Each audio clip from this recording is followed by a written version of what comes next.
Thanks, everybody. Welcome to Build. I'm your host, Ricky Camilleri. Coming to an end this year is, without a doubt, the most consistently hilarious show of the last decade. Veep. Selina Meyer has gone from vice president to bored politician without a job, and now she's back on the campaign trail. Along with her the entire way has been the sometimes campaign manager, sometimes nervous breakdown haver, and forever cad, Dan Egan, played by our next guest, Reid Scott. Let's take a look. There it is. Hey, is Kim here? No, she got fired for sleeping with you. BuzzFeed runs a notoriously tight ship. I should probably thank you. You are looking at the new deputy senior editor. They're putting me up, and all I gotta do is sit on some panel for new media innovators. What do you know about new media? Mike29748 at AOL.com. Oh, no. I got hacked. It's Mike53729. Still at AOL, though, right? Till I die. Bye. Everybody, please welcome Reid Scott. I love that the clip that they gave us was an AOL joke. It was a joke about AOL. Yeah. Thanks, guys. Yeah, you're welcome. Congratulations, man. Thank you very much. This is amazing. 7 seasons. Yeah. And done. And done. We're out. We're out of jobs. How does that feel? You look like you all really like each other. Absolutely. Oh my God. You know, and the show has That's always the hardest worked. thing to say goodbye to. I mean, and we won't say goodbye because we're all legit friends now. Like our kids all hang out and we go on vacation and stuff together. And so we're definitely not saying goodbye to each other in that sense, but saying goodbye to like working with each other on a daily basis. I mean, that's lightning in the bottle. You never get a cast that big because there's, 12 people or something in our cast who all fall in love with each other that hard. And then have that kind of material to play with. It was really special. That's what I mean. And I know that you've got some stuff coming down the pipeline right now. After this, that's all really incredible material. But every season to go into this and to have this kind of writing, there hasn't been one season, in my opinion, that wasn't brilliant and hilarious. Thank you. I think this is our best, actually. Too. Yeah. They really saved the best for last.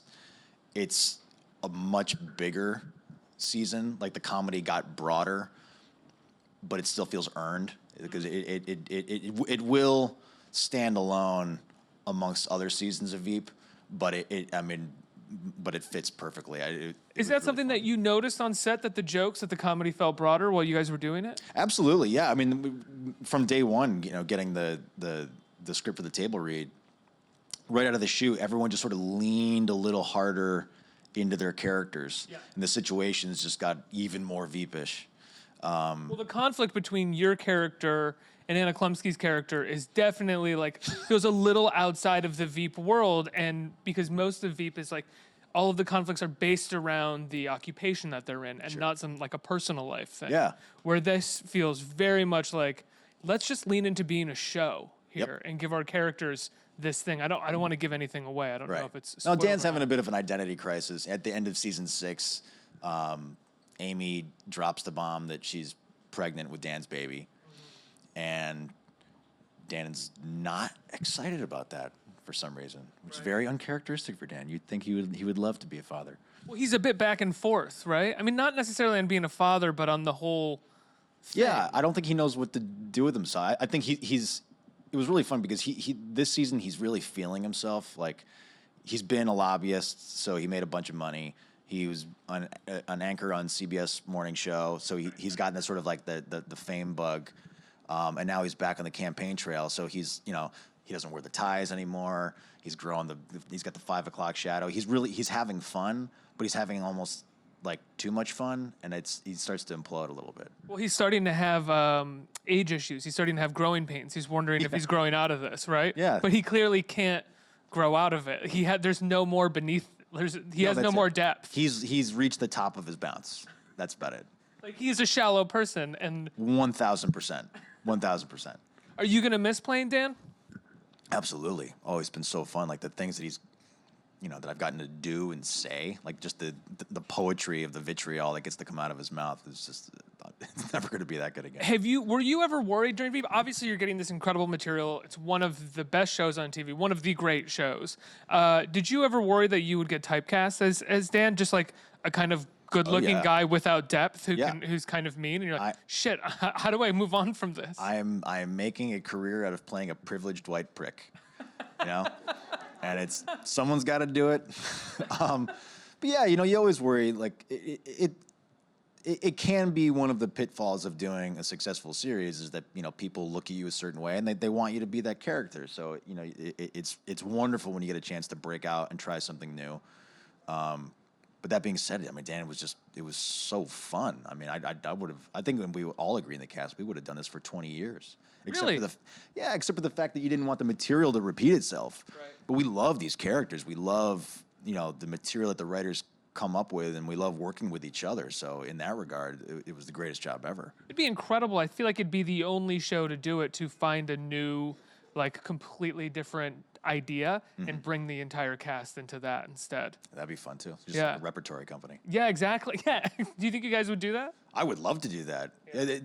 I mean it. Everyone, you know, it's not hyperbole. You know, it does sound cliche though. But we had the greatest cast, and you know, we've talked before. Veep has a very unusual process about how we go about making the show. There's this sort of like distillation process that doesn't happen in any other show or movie where we would get scripts in advance. We would rehearse the scripts. Right.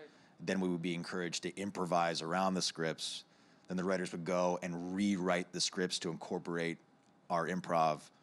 And then we would rehearse it again and try it again until we got it at just the right place. So do you have like a week or 2 weeks prior to shooting each episode? Or do you do that with all the scripts before you go into shooting? We used to do it with all the scripts. In the early days, we would get 4, 5, 6 scripts in advance, and they would take us to London because that's where Armando Iannucci and his writers were from. And we'd be in the basement of some hotel for weeks, and we would just keep rehearsing and playing and exploring, and you know, it was like a laboratory. It was really fun. And now David, the new showrunner, he does a version of that? He does a version of it, yeah. He came in and, like, I really, to his credit, he tried to keep much the same tone because it was working. And then so he came in for season 5, and we sort of kept it the same. Season 6, maybe a little bit less rehearsal, just because like the machine was just really up and running and working. But still always encouraged to improvise and play. I think we were just up against the clock a little bit, so we didn't have as much of a luxury. And then this season, kind of the same. Like, you know, again, always encouraged to play. It was very much of an open door policy in the writer's room, which does not happen on any other television show. It was always fun to see our guest stars come in, and they'd be like, "What the fuck is going on? Like, this is insane that we can have." What do you mean by an open door policy? It was always like, you know, come by, hang out, see what we have planned, let us know what you think, let's talk about it. Like, do you have any ideas? You know, I mean, we really got this incredible custodianship over our characters. Did you ever contribute ideas for Dan in the writer's room, or is that something that you were like, you guys got it, I don't really want to? Yeah, in the early days when we were still finding the characters and finding the show, we would be asked, you know, one time Armando sat us down, I think it was between seasons 2 and 3, and just said, "What do you want to do?" I was like, well, I was not prepared for that. Like, no one ever asks an actor, "What do you want to do with your character?" Usually it's sort of like, here's the pages, go. Right. Don't ask questions. Don't ask questions. Like, if you ask any questions, everyone's going to go, Yeah. Man. Hit your mark, say your line, go to lunch. What did you say when he asked? God, I honestly, I don't even remember because it was so long ago. But, you know, I had ideas. I think we, you know, talked about, you know, some of the lobbying stuff and bringing in more media, which is one of the really fun things about Veep looking back is, you know, Veep began right around the advent of Twitter, which was, it completely changed how, you know, the media covers government and how government responds to media. The first episode has Twitter, Yeah. doesn't it? Right. I remember reading the pilot recently, and they were talking like the plastics industry, and people were tweeting, right? Yeah. Yeah, and it's really, and so if you look back over the 7 seasons of Veep, you really see how the characters had to navigate the new media cycle. Yeah. You know, and, you know, we had an episode of Selina rogue tweeting something, you know, 6 years ago. Right. And now it's so commonplace. But at the time, Tim Simons, who plays Jonah, and Matt Walsh, who plays Mike, season 1 had to sit me down and explain to me what Twitter was. Like, I didn't get it. It was brand new. It was Now brand Tim new. Simons is always like trying to take breaks from Twitter. Yeah, now he's the king of Twitter. Yeah. Yeah. I follow him, and he's always like, I'm taking a break. I will not be on Twitter for 3 weeks. Yeah. Then he's on Twitter like 15 minutes later. Exactly. Really upset about something. Right. So you get into a room, and they ask you like what you want to do with your character. I mean, that was around the time between second and third season where Dan has a nervous breakdown. Yeah. Right? Was that something that they had pitched to you? Yes, and there was a different version of that, which would have been so fun if we could have pulled it off. But again, just with time, Armando pulled me in. He said, "Okay, Dan is going to be named campaign manager, and it's going to be too much for him. He's going to crack under the pressure, and he's going to have a nervous breakdown." I was like, "Oh, I love that." He's like, and so he's gonna go away for a while to almost like this rehab facility, and then come back. He's like, "How do you feel about gaining 50 pounds?" And at first I was like, "I feel great about it. Oh my God, that's fantastic. I just eat and drink everything I want." And then the producers and I, we consulted like a nutritionist to see like how safe is, like, what sort of time do we have to play? And Armando was like, "Well, we're going to have a break for Christmas, so we'll sort of be dark from the show for like 3 weeks." I'm like, "There's no way I can gain 50 pounds in 3 weeks. Like my liver will explode."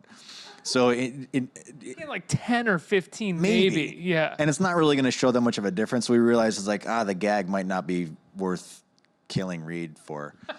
So we're like, all right, how about a beard? so that's why I got this big, nice, scraggly beard for it instead. And what did you think about when Dan became an anchor? Like, what did you think about that world, jumping into that world and sort of really presenting the incredibly cynical, narcissistic side of that world? I loved it. That was such good fun. The hardest thing about that season was being away from the rest of the cast. Like, it was this sort of like satellite world that was sort of spinning around Veepland, and the new characters that I got to play with were just phenomenal. So when I would get to sort of get pulled back into the regular main cast was a real treat. But just doing something different and getting to change Dan, and you get to see he turns on a different side of his personality when he was on camera. Dan is maybe the character who's actually, now that you said this, had kind of the most changes throughout the season. He's had a lot. Selina's had, obviously, Veep. She's been Veep, and then she's not been Veep, and then but her character has kind of stayed the same, and what she wants has stayed the same, whereas Dan has had, like, kind of traumas happen to him. Yeah, he just gets beat up. He gets fired every year. Just when you think he's going to pull out a win, he turns, he snatches defeat from the jaws of victory every single season. Do you remember your audition for Veep? Yeah, I do. What was it? It was, I was living here in New York. I was working on a show, The Big C, with Laura Linney. And Great Laura Linney. Oh, man, she's fantastic. I've been very lucky. I've worked with incredible women. Yes, the great Julia Louis-Dreyfus as well. Yeah, it's just like I keep getting, it's been a dream. I work with incredibly talented, smart, funny, super cool women. Yeah, those are two of the absolute best. Yeah. Yeah. And I got a call that Armando wanted to meet me to potentially play Dan. So I met with Armando and the great Frank Rich, who's one of our executive producers, over in Soho. And Anna had already been cast as Amy. So she was kind enough to show up, and we got to sort of play off each other a little bit. And, we did it as written, which was really fun. And then Armando said, do you mind just improvising for a little while? I was like, yeah, sure, let's try it. And he said, I just want to have a conversation with you as Dan. And I sort of was kind of terrified by that, but I think my mind, I just blacked out. Like 20 minutes later sort of came to. I was like, oh, how was that? He was like, that was great. And I couldn't even tell you what we talked about. It was just sort of, he was like, Did you try to be funny or anything? Or were you like, oh, no, sure. just be this guy? Well, I mean, I find every time you try to be funny, it's never funny. Yeah. You got to be honest first. So, it was just simple questions like, where are you from? What school did you go to? What made you want to get involved in politics? Like just very sort of banal things. And then they just try to inject it with like the Dan attitude here and there. And then he would sort of, Armando's a genius. So he would sort of like lead the conversation in a direction like, I see where you're going. I think I can find a way to sort of bring some kind of punchline into this. Right. And it was so fun and fluid. It just felt right from day one. And then I met Julia a couple weeks later. So it was seeing if you got it. If you got the way that he tells stories in a way. Yeah, right? which is very unique. You, and then being like, okay, he can see where this punchline is coming from. Mm-hmm. We speak the same language. Exactly. Yeah. And that's what the entire cast was built that way because he has, Veep is not, set up, joke like a lot of sitcoms are. It's very fluid. It's very fast. Yeah. And it's thrown away because we want it to seem natural. And everybody in the cast was just really very talented at doing that, which is it's harder than you think. I mean, even season one, there'd be times where you find yourself falling into a very familiar, pattern of delivery because it's like this is just what you see in comedies, and he'd be like, nope, mess it up, not so clean. I don't even care if we hear the joke. The camera might not even be on you for the funny line. It might be on the person reacting to it down the hall. So it's really you had to sort of check your ego and just service the moment, just service the scene.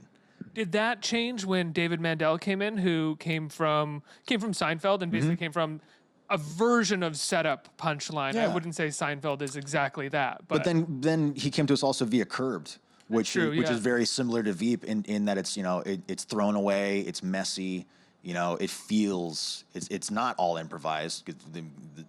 The writing is really rock solid and very tight, but they want us to take the words and make it our own, just to breathe some life into it.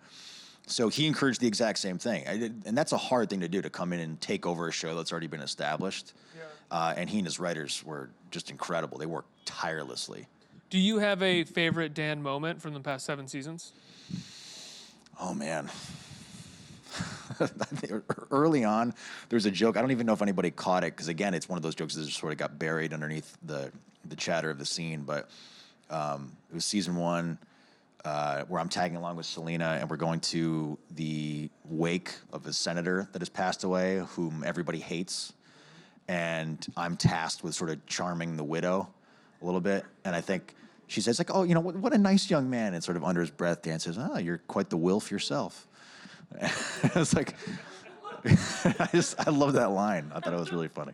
So last year, I think it was as you guys were about to shoot the 7th season, or you were getting into it. Julia was diagnosed with breast cancer, right? And all of you guys rallied around her in this incredible way, as expected. I mean, she's your friend and your castmate. Yeah. But it was really, really beautiful, and it's amazing to have the show come back. And now you guys are all on this press tour, and I feel like so much of the conversation is about that, and people are asking about that. Mm-hmm. What's that like? When she called us all individually and told us, what she was up against, instantly we were scared for our friend. We love her. Like she's the big sister of our little weird tribe, and but she never seemed scared herself. She's such a confident woman, and she's so strong that I never doubted for a minute that she was going to beat it, because that's just what she does. She just she faces a challenge, she kicks its ass, and she comes back. And so at first we tried to support her with just some TLC and some real love and affection, because she deserves that, and then sort of gave her space to be with her family and do her thing, and constantly checking in. And she would reach out and say, help me make this video. I'm going in for chemo today. Just, need a real shot in the arm from my team. More than happy to do that. And then when it was clear that she, had been in remission for a while, just this big sigh of relief. And we all went to lunch just as a cast before our first table read of the season. And it just felt right. Like we knew that we had her back. She was healthy. She was happy. She was ready to get back to work. And then that first table read, it's like, wow, this is really special. I mean, mom's okay. Yeah. That kind of feeling. And then just got to work. And then it got emotional again because, around episode 5, 6 or so, you realize, like, oh, this is the last time we're going to be in this set. This is the last time we're going to use this prop. It's the last time we're going to, wear these clothes. This is the last time our characters are going to interact. And it was just a series of goodbyes. And then we got to the last episode, and our cast is huge. We've got 1 million people in our cast, and we shoot each episode over the course of about 8 or 9 days. So for 8 days, we were saying goodbye to a different cast member. Every single day, it was a different goodbye, and it was. Who was the worst? What was the worst goodbye? Your own. No, actually, I had a different. I had to keep my tears in check, because everyone was starting to break, and Tony Hale was giving me a hard time. He was like, man, when are you going to show some emotion and break? I'm like, I'm not going to do it. I got to keep it together. So I was more sort of like fist pumping and tossing the cap in the air, that kind of attitude, just to keep the energy up. Matt Walsh was the first to rap, and that really made it real. And that was sort of, that was fun. But Matt, being Matt, he played like instead of like giving a speech or something, he played some song. and we all just like danced, on stage. And then and then one by one, everyone went down. Clea Duvall and Sarah Sutherland, they got wrapped in the same day, and it was a lot of tears, man. It was really hard to watch. Her character's already crying in every scene. Yeah, but Clea not so much. Clea's, she's so tough and kind of stoic in her character, but it was blubbery. It was What really number sweet. were you to wrap? I was maybe the second to last day. Wow. And it was surreal. It was surreal. I mean, again, it felt really triumphant. It didn't feel sad in the moment. Definitely didn't seem maudlin. It felt, it was powerful. It was just really, really fun. And then the next day, we said goodbye to Tim and Anna, Gary Cole, and Julia, almost in that order. And So you were on set. You wrapped, but you went the next day for everybody did. Everybody was there every day. Oh, wow. Because it was just the last time you were going to see it, and I got this picture that I think I posted on Instagram or something where it's me at the monitors, and you see there's 150 people watching the last shot. Wow. And it's every cast member, every crew member, all the producers, all the writers, just watching the last monitor, just watching the last shot of Selina Meyer. Wow, that must have felt like.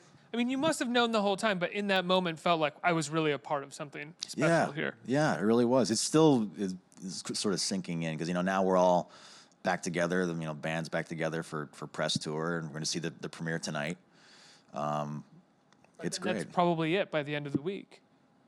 Then we'll never see each other again. No, never. Yeah. No more vacations. We're all gonna none of that it's stuff. gonna be a giant data dump in our phones and erase everybody's contact You're gonna info. get in touch with someone and be like, "Hey, let's go on vacation." Our family's like, "No, I got a new castmate. Yeah. Sorry, I have a new best friend. I'm on this new show, man." I think we have a question coming in from Twitter. The question is, "What is your favorite insult of Dan's?" And it looks like their @ is @ Dan Egan's. Dan Egan's. Yeah. Ooh, They're a big fan. Serious fan. God, there was one. I think it was season 4 where they're all Jonah. It's all Jonah. Those are the most delicious insults is Jonah. And I think One of my favorite things about this new season is that it starts with everybody just like their main source of enjoyment is watching Jonah campaign. oh, it's the best. They rally around the TV, but even when the whole cast, like you and everybody else, like come across Jonah somewhere, Yeah. you're all looking at him like, say something stupid. Oh, I it's can't wait for yeah. you to do it. So so Dan this one season he greets him in the hallway in the West Wing. Is just like, "What's up, hepatitis J?" I always love that one. I have time for 2 questions. What do we got? Right here.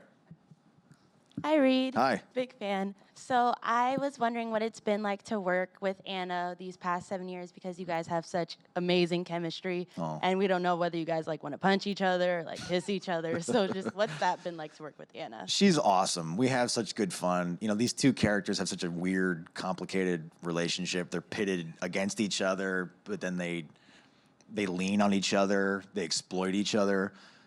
She's an incredible scene partner. She's always down to play, always down for one more take, always brings great energy. And she was the first castmate I met, all those years ago in some crappy little room in Soho. Yeah.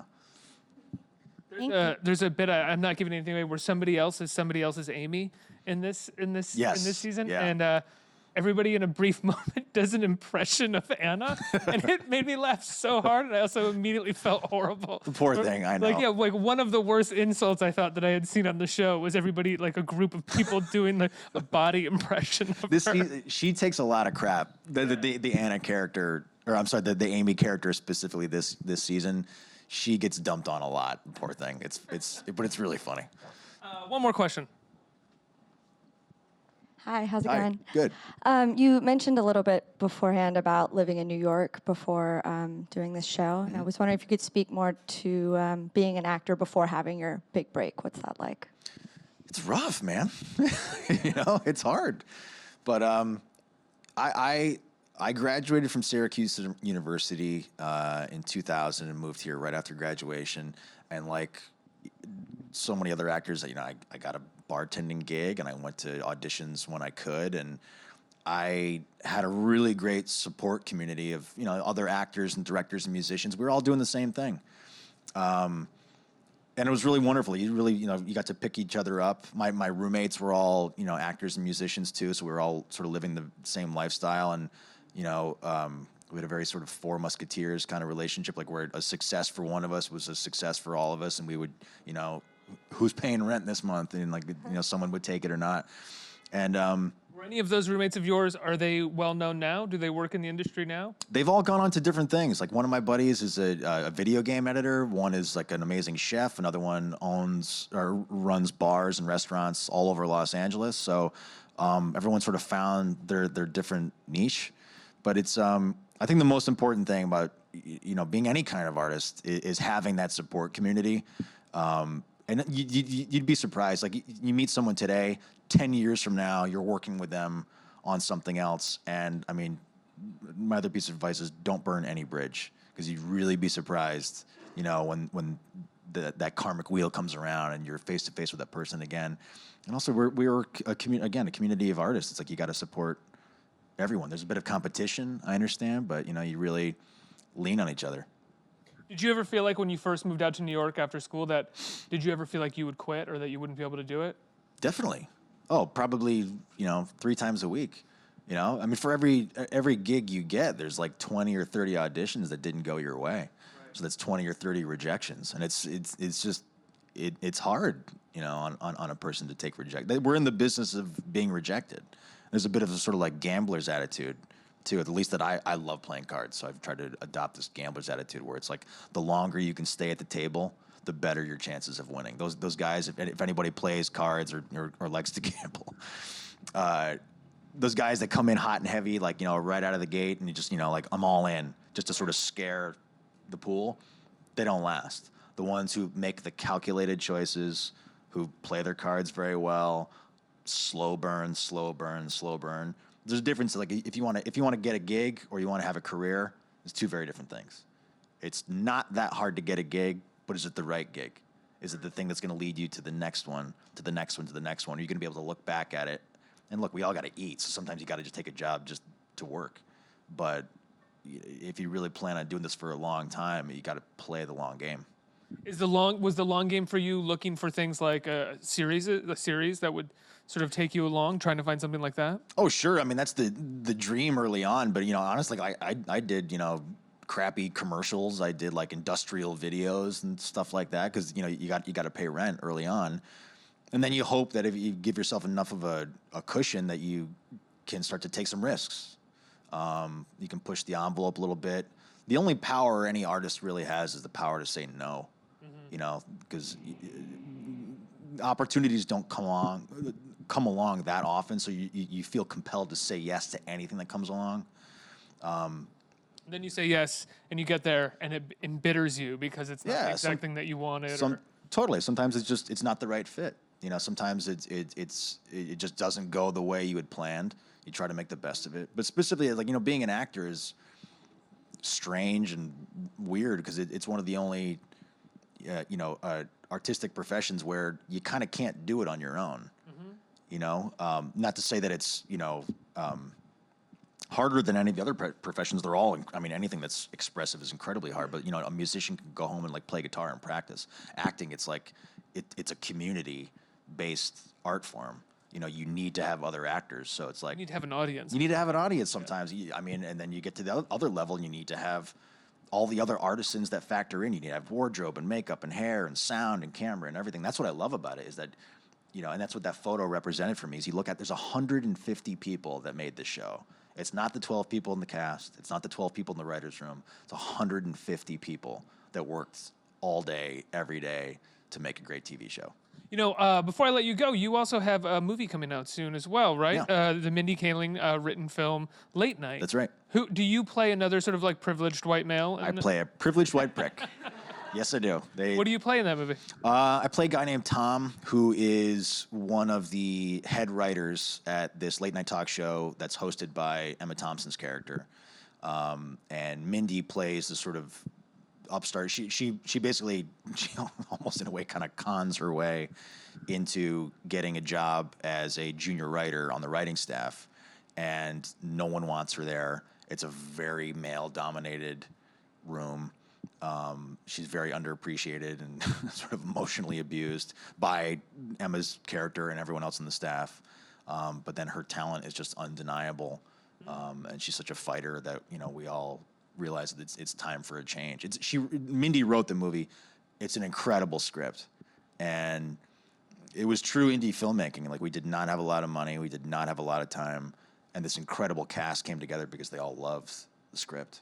Nisha Ganatra directed it and did an amazing job. Emma Thompson was just a dream to work with. Reminds me a lot of Julie in a lot of ways. When you're coming to the end of, or let's talk about that for a second, how do they remind you of each other?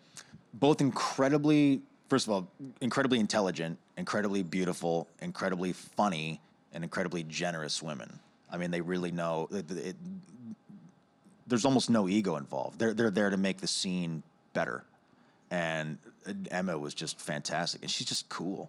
She's I mean, people have seen her in comedic performances, but I didn't know that she started off in comedy. She and Hugh Laurie were on a sketch comedy show called Al Fresco in the UK in like the 80s. So I mean, she's like real deal comedy gal. Yeah. When you're coming to the end of 7 seasons of a show like this, do you start kind of like frantically calling your agents, being like, "Okay, guys, what's next? Let's line a few things up. How do we figure out the next thing?" Yeah, there's a bit of that. Every actor thinks that their latest gig is their last gig. I got lucky that we wrapped the show just before Christmas, and I immediately signed on to do a movie, which is the working title is called Black and Blue. I'm not sure if that'll be the final title. Where Naomi Harris, who plays Moneypenny in the Bond movies, and she played the mother in Moonlight. She's fantastic. Frank Grillo, Bo Knapp, Tyrese Gibson. It's a classic, cop noir thriller set in New Orleans. So like timing was great. I jumped into that right after the new year. And Are you a cop in it? I play a cop. Yeah. Have you played a cop before? Yeah, I have. I've played like nice guy cops. This guy's. Are you a crooked cop? He's a bit of a crooked cop. Oh, amazing. Yeah. Is it fun to play a crook? I mean, that's such a trope. I imagine like it's very fun right away to sink your teeth into something like that. Absolutely, yeah. I mean, the cast is fantastic. I mean, Frank Grillo and Bo Knapp are just so intense. It's like really fun to play with. And Naomi Harris and I, we play partners in the movie. And she's just... Grillo just doing push-ups on set? Like, is he... Dude is ripped. Yeah. Like oddly, just like shredded. I saw a movie recently where he was shirtless for the whole movie, and every time he's shirtless, you're just like, how the fuck do you do that? Dude, I'd be shirtless. If I looked like Frank Grillo, I'd be shirtless too. Yeah, can I take my shirt off in this? Absolutely, Oh, no, yeah. it's a church? Okay, sorry. Just him and McConaughey hanging out. Yeah. Shirtless. Reid, man, it's always a pleasure to have you here. I'm Thank kind of sad that it's not going to be for Veep anymore. Yeah. But I'm sure it's going to be for this film or maybe for late night. The new season is as good as any of the others, if not better. Thank you so much for Thanks being so much. here. It premieres Sunday night on HBO.